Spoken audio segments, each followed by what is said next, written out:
Excellent. So, again, as I mentioned before, this is going to be talking comedy theory. Now, comedy has a number of theories related to how it works, and the unifying thing about all of them is that most of them don't cover very much of it, and they all contradict each other.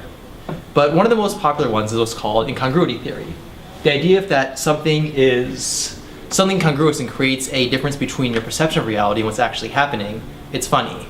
For example, here of course you have the incongruity between reality and television.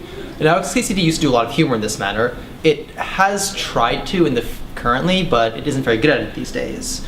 For example, sometimes the incongruity just makes no sense. This is trying to be absurd, but really it's meaningless. If you try reading this, it's basically a guy saying, hey, I eat food. In fact, and I think food of it as business cards, which is really not funny. And here's another case of incongruity where you're trying to take the incongruity of Batman as this very mystical, dangerous figure and contrast the man shaped as a bat. Except that this isn't really enough of a stark contrast to actually form humor. Now, in order for incongruity theory to work, you also have to have brevity. Brevity is the soul of wit, or more specifically, brevity is wit. In other words, don't use more words than you have to. If you use too much words, people will get stuck in the meandering of the words and they won't actually understand your joke. So XKCD also used to be fairly good at this, as you can see, as few words as possible. Nowadays, not so much. Honestly, you'd have to spend about 5 minutes looking here to actually find where the jokes are, and then you'd have to actually understand the jokes, by which time you're fed up and you don't care anymore. Here is a more simple example. The joke is actually in this panel. How many autoclaves would it take to change a light bulb? I wouldn't tell you of this connection. Note how it takes 3 panels to get there, though. This does not work. Or, on the other hand, you can have it the opposite way, where the panel is in the first two things, the incongruity between 2012, the Mayan apocalypse, and people actually looking forward to the Mayan apocalypse like not happening and people stop talking about it.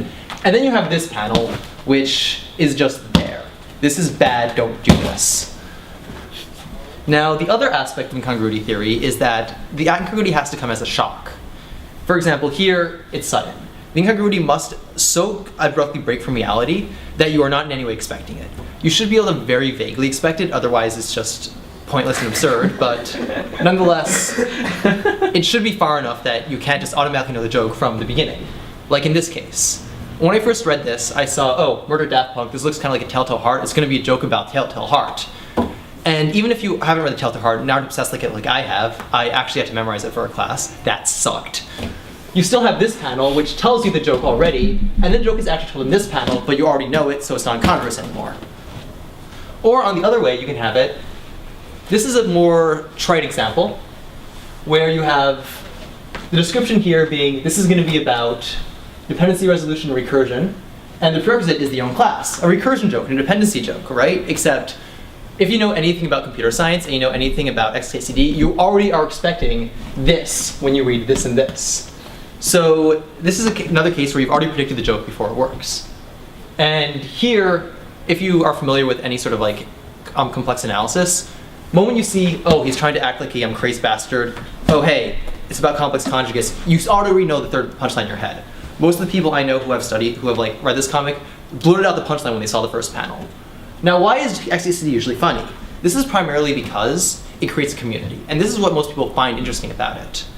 Here you basically have the idea that like, hey, we're all nerds and we're doing something funny that nerds do, and therefore because you're a nerd, you're part of doing this and that's funny, you're part of the group, hooray. Humor is a very social activity and this is no exception.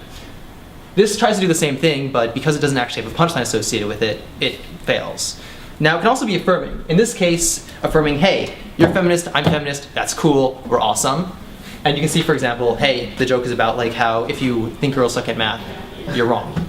Now, the problem is that this has a joke unlike this, which is essentially an attack on anti-feminist literature, for example, porn for women. This does not actually make a joke. It tries to make a point, which people would go, hell yeah, and then quote it and throw it around the internet.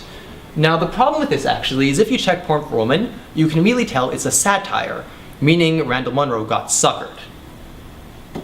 Finally, though, in order for something to be truly funny, and sort of inclusive of the group, it also has to make fun of someone outside the group. For example, this is making fun of English majors because they're clearly not hard scientists enough for you. So people find it funny because I'm science, you're not, you're stupid. This makes it interesting because when he goes to this joke, he made a joke about social anthropologists not actually being scientists, but most of their people in social anthropology read the comic and thought of them as an in-group. So when they saw this comic, they threw up a collective shitstorm, and Randall Munro got conned so hard he had to escape. That's basically it. Thank you.